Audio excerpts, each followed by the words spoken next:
Bonjour à toutes et nous voici comme promis au rendez-vous pour le live. Live dans lequel nous allons vous donner 3 erreurs qui plombent votre chiffre d'affaires et les éviter vous permettra naturellement de le faire remonter très facilement de 30 à 50%. Donc ça vaut vraiment le coup de les écouter et surtout de les appliquer. Alors on vous laisse vous connecter. Salut. Pendant ce temps, on se présente, donc je t'en prie, commence. Bonjour tout le monde, moi c'est Anna, cofondatrice du réseau Lila. Je suis conseillère en développement stratégique et notamment pour le secteur associatif et de l'économie sociale et solidaire. Et moi, je suis Cécile Simoneau, donc une autre cofondatrice du réseau Lila. Je rappelle que c'est un réseau Martinique pour des entrepreneuses et porteuses de projets qui souhaitent une communauté en fait qui partage leurs valeurs. Salut Stéphanie. Et pour les soutenir dans le développement de leur activité. Donc moi je suis Cécile Simoneau, donc non seulement j'ai cette casquette de cofondatrice du réseau Lila, au sein duquel, aux côtés d'Anna, je partage des pistes stratégiques pour le développement d'une activité indépendante. Et j'ai d'autres casquettes aussi, j'accompagne aussi les femmes dans leur épanouissement professionnel, donc ce qu'on peut appeler reconversion, mais ça ne prend pas toujours ce sens pur, parce que des fois on a l'impression qu'il faut changer de métier pour se reconvertir, qu'on peut juste le faire évoluer, et d'autres casquettes qui sont autour du bien-être de la femme d'une façon générale. Voilà, nous sommes entrepreneuses toutes les deux depuis plusieurs années, et voilà, nous avions envie de partager avec vous ce qui nous a permis de faire évoluer dans nos sociétés et ce qu'on partage au quotidien avec nos clients aussi. Alors, donc je rappelle aujourd'hui les 3 erreurs qui plombent votre chiffre d'affaires. Est-ce que déjà, vous avez une idée de ce qui plombe votre chiffre d'affaires actuellement? Parce que des fois, on le sait, mais on ne les change pas pour autant parce qu'on ne sait pas trop quoi faire à la place. Alors, allez-y dans les commentaires, dites-nous, selon votre filtre, votre vision, qu'est-ce qui peut plomber votre chiffre d'affaires et qui mériterait d'être modifié ou en tout cas d'évoluer? Allez-y, on attend vos messages. Je rappelle qu'au cours de ce live, il y a une petite surprise qui vous attend, donc restez bien connectés jusqu'au bout.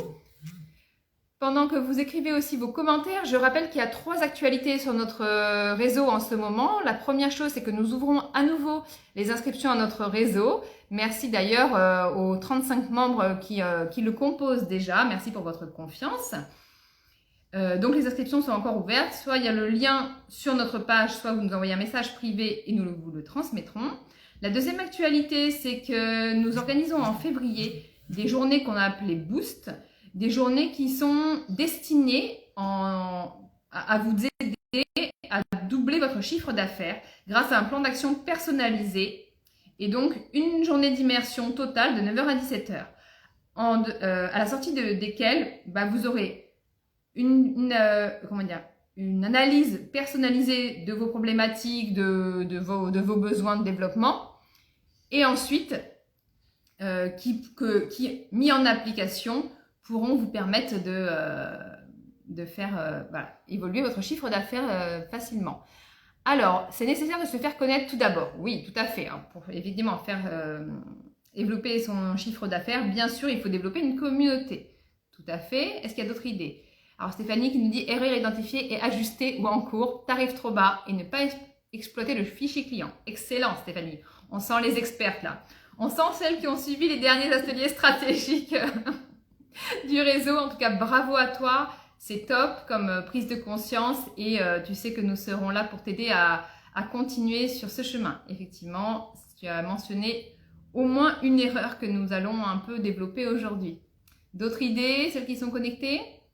Alors, on va commencer par effectivement la première erreur. Est-ce que je parle de la première erreur? Je parle de la deuxième?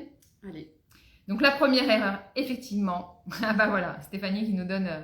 ouais, t'es trop forte Stéphanie, tu vas être exclue du live. Non, c'est une blague, bien sûr. Donc, la première erreur, bien sûr, qui est encore présente, je dirais, chez 80% au moins des entrepreneurs, ce sont des tarifs trop bas. Il y en a encore beaucoup, beaucoup trop qui se font payer à l'heure. Alors, j'ai un massage, c'est 60 € de l'heure. ok, effectivement, c'est le prix d'un massage. Mais tant que vous êtes dans une logique de vous faire payer à l'heure, vous aurez beaucoup de mal à vivre de votre activité. Pourquoi? Mais parce que c'est énergivore d'aller générer autant d'attractions clients pour vivre à partir d'une prestation à 60 €. Imaginez que 60 €, c'est votre prix par client. Calculez tout de suite combien il vous faut de clients pour atteindre votre chiffre d'affaires mensuel. Admettons, vous visez 5 000 mensuels.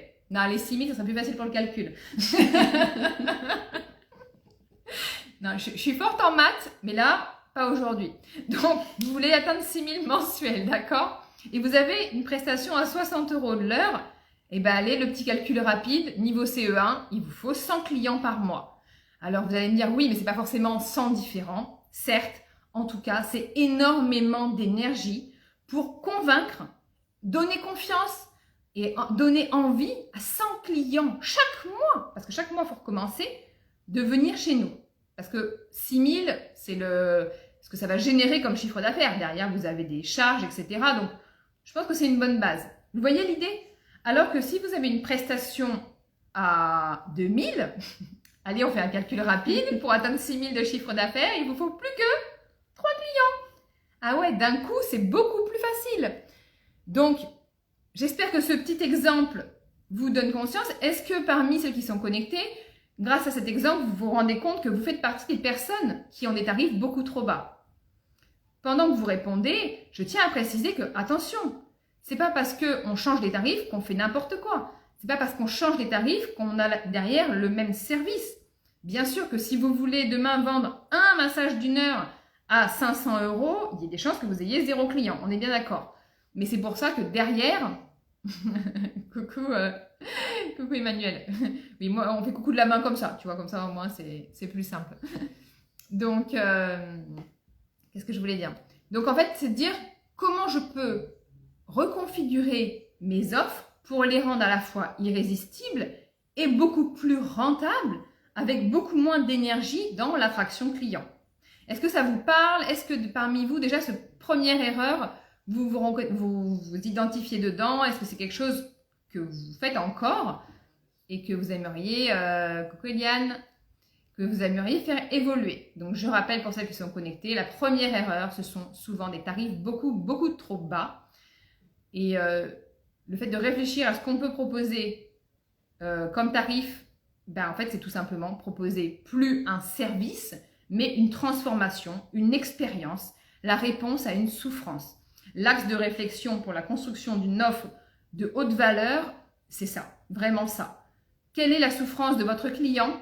Quelle est l'expérience qu'il a envie de vivre? Alors, je parle expérience ou souffrance, parce que je vous donne un exemple. J'avais vu il y a quelques années, je crois que je sais plus, je sais que c'est dans le Nord, franchement, je sais plus où c'était, je crois que c'était Paris, mais je suis même pas sûre. Il y avait des gars qui avaient imaginé un resto en l'air, c'est-à-dire qu'ils avaient mis avec une grue, ils avaient mis une table à genre, je sais plus, 100 mètres de hauteur, enfin voilà, et t'étais tout en suspension et t'étais servi à table, là, dans le vide, en fait. Donc ça, c'est pas la réponse à une souffrance, c'est waouh, l'expérience.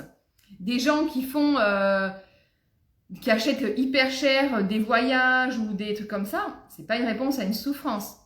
C'est pareil, c'est la recherche d'une expérience. Le dernier exemple que je vais vous donner, donc si vous êtes en Martinique, vous connaissez certainement Morne Rouge. Donc si vous achetez un café à Morne Rouge, vous allez peut-être le payer 1 €.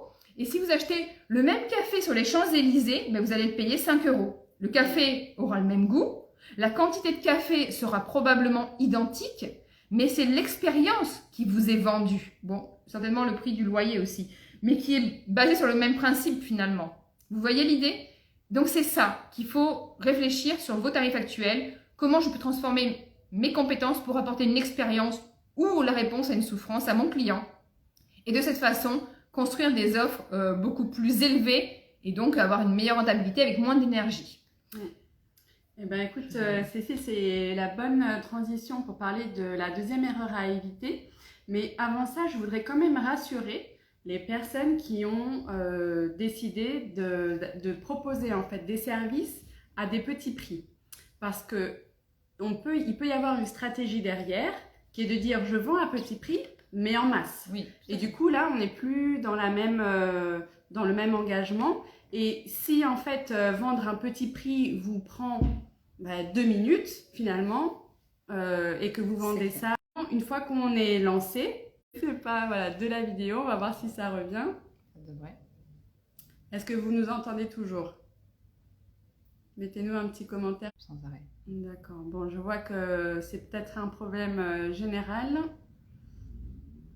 On attend de voir si... Est-ce que vous nous entendez? Mettez-nous un petit commentaire pour nous dire. On a essayé de faire autrement. Sinon, on va essayer de trouver... Sinon, on va essayer de relancer. Ouais. C'est un peu dommage, mais... Bon, on fera un petit récap. Ouais. Pas d'image. Et vous nous entendez par contre? Si vous nous entendez, c'est pas grave s'il n'y a pas d'image. Ok, ça devrait... Ok, c'est bon. Bon, eh bien écoutez, désolé pour cette petite interruption, les caprices de la technologie. Donc on était en train de dire que ce qui est important aussi, c'est d'établir une stratégie sur le long terme et pas seulement uniquement au moment où vous vous lancez, mais de garder ça en tête et de tous les 6 mois revenir dessus pour vous permettre de suivre en fait un fil conducteur. Parce que qu'est-ce qui se passe dans le quotidien? C'est que vous allez lancer une première idée, un premier projet, un premier produit. Et pour ça, vous allez devoir inventer des partenariats, une stratégie de communication, trouver le bon modèle économique. Et de là, vont venir vers vous des nouvelles idées, de nouvelles situations dans votre quotidien. Et vous allez rentrer dans un cycle où en fait chaque jour vous allez devoir rebondir sur une nouvelle situation, une nouvelle relation client, beaucoup de choses à gérer en fait dans le quotidien. Et rapidement on se rend compte que ceux qui arrivent à tenir le cap et ceux qui arrivent à avoir des entreprises à succès, ce sont les personnes qui reviennent régulièrement sur leur stratégie de long terme et qui à chaque fois se focus en fait dessus, quitte à, si nécessaire, la revoir un petit peu, avec les apprentissages qu'il y a eu, disons, les 6 derniers mois. Voilà quelque chose à bien garder en tête. C'est vrai que toutes les actions finalement de votre quotidien doivent découler de la stratégie sur le long terme. Donc ça ne se fait pas en un clin d'œil. Généralement, on décline ça, donc la stratégie de long terme, on la décline en une stratégie à moyen terme, puis on décline sur des actions à l'année, qui elles-mêmes seront divisées en actions par chaque mois, pour arriver jusqu'à des actions dans le quotidien. Et en fait, de faire ça, ça vous permet de chaque jour vous lever avec une idée claire d'où vous voulez aller, et surtout, c'est une aide à la prise de décision. Quand dans votre quotidien, on vous propose 1000 choses, vous avez 1000 idées, et bien, il faut bien trouver un moyen pour faire des choix. Et en vous basant sur ces stratégies à long terme, c'est un moyen sûr de ne pas vous tromper dans vos décisions du quotidien. Alors, merci Anna pour cette précision. Je voudrais ajouter que souvent quand... Excusez-moi. Voilà. Désolée, décidément. Entre les connexions, les appels, les messages, on va y arriver. Salut Cindy. Donc en fait, ce que je voulais préciser par rapport à cette histoire de stratégie, comment on peut le savoir? il y a Samantha qui nous dit « Anna a un peu spoilé un de mes posts à venir ». Mais non, justement, ça ne fait que renforcer le message que tu vas transmettre, Samantha. Donc en fait, ce que je veux dire, c'est qu'un des signaux en fait de cette non-stratégie, c'est déjà un chiffre d'affaires en dents de scie. Ça veut dire que un mois je suis à 6 000, un mois je suis à 0, un mois je suis à 2 000, un mois je suis à moins 1000. Vous voyez, vraiment une sinusoïde. Alors, et un manque de visibilité, un manque de sérénité aussi sur votre chiffre d'affaires. C'est pas genre en mars, je sais comment va se passer mon chiffre d'affaires de l'année. Ça, c'est quand on a une stratégie.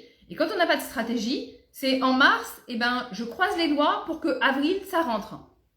Vous nous dites un peu où vous vous situez par rapport à ça? Est-ce que genre en mars, vous avez déjà une vision à l'année comment ça va se passer? Ou est-ce que vous croisez les doigts pour que le mois d'après, vous puissiez payer vos factures? Parce qu'en fait, ça, c'est vraiment le reflet sur le terrain, concret, j'ai envie de dire, de ce manque de stratégie. Attention, poster des publications sur les réseaux sociaux, parler de son offre, ce n'est pas avoir une stratégie. C'est pas ça, avoir une stratégie.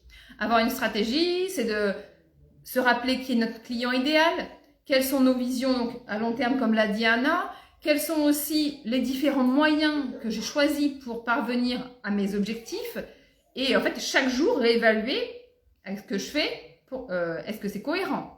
Ça nous amène à la troisième erreur que nous voulions vous partager. Alors bien sûr, il n'y a pas que 3 erreurs qui plombent vos chiffres d'affaires, il y en a beaucoup plus malheureusement, mais on ne voulait pas faire un live trop long. La troisième erreur, c'est le fameux Pareto, ce 80-20. Il y a beaucoup d'entrepreneurs qu'on voit malheureusement, mais on travaille à ce qu'il y en ait de moins en moins, en tout cas en Martinique tout du moins, c'est le 80-20, qui font 80% d'actions qui leur amènent 20% du résultat. Et vous vous rendez bien compte qu'en faisant ce calcul-là, on ne peut pas avoir une rentabilité. Alors que quand on identifie les 20% d'actions qui nous ramènent 80% du résultat, là, à ce moment-là, on peut optimiser ces 20% pour avoir toujours plus de rentabilité. C'est clair ou pas? Alors, il y a Stéphanie qui nous partage une bonne base mensuelle et des variables hautes avec le tourisme. Ça, c'est normal. Ça fait partie de ton client idéal, ça fait partie de ta vision à l'année. Tu le sais que, je ne sais pas, carnaval, les fêtes de Noël, la Saint-Valentin, je dis n'importe quoi, ce sont des périodes hautes, mais ça fait partie de ta vision globale. Ce n'est pas quelque chose de non maîtrisé. C'est ça que je veux dire.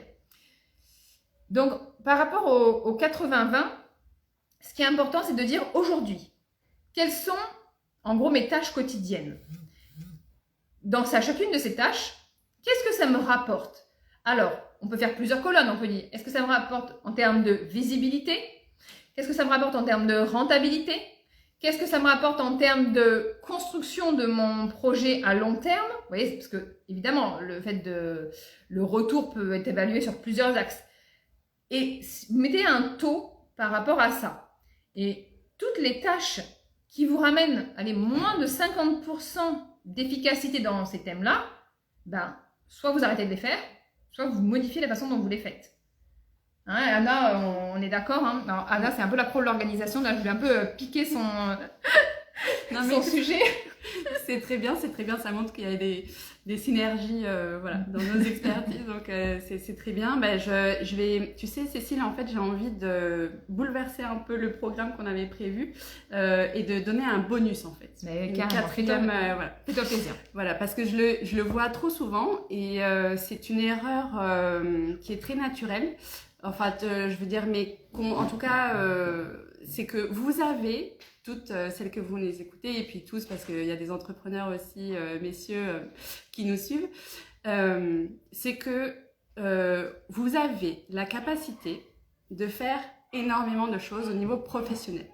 Vous avez, on le voit au sein du réseau Lila, toutes les femmes qui sont avec nous, c'est des hauts potentiels, des capacités hors normes. Enfin, vous avez cette possibilité, finalement, de faire presque tout dans votre secteur d'expertise, de faire toutes les activités un peu qui existent. Et donc, vous allez naturellement aller vers celles qui vous intéressent le plus, qui vous épanouissent le plus. Et la problématique qu'on rencontre parfois numéro 1, c'est l'incompatibilité entre nos envies professionnelles et nos compétences professionnelles et notre disponibilité réelle par rapport aux obligations familiales, parentales, de notre vie en fait personnelle.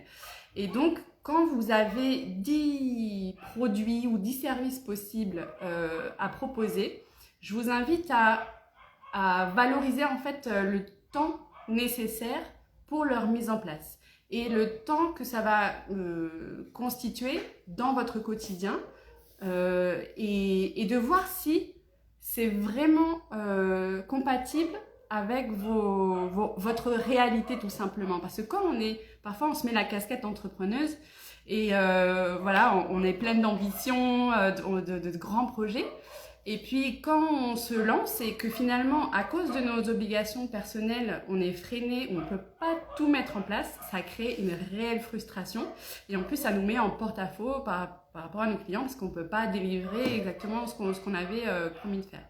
Donc, pour éviter ces frustrations, avant de lancer de nouveaux projets, assurez-vous que le temps qu'ils vont vous demander à être développé soit bien compatible et puis que ça vous laisse en fait aussi du temps pour vous, pour les choses qui sont importantes également.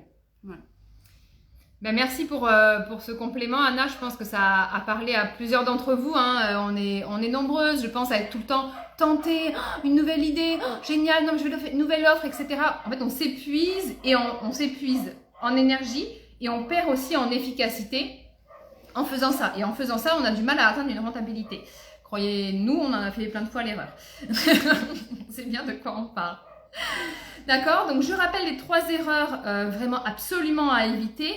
Des tarifs trop bas, voilà. Si c'est le cas, il faut vraiment avoir une stratégie de masse. Pas avoir de stratégie à long terme, ça c'est une grosse erreur aussi, encore trop présente. Et aussi revoir son organisation en mettant le focus sur les 20% d'actions qui nous amènent 80% de l'efficacité.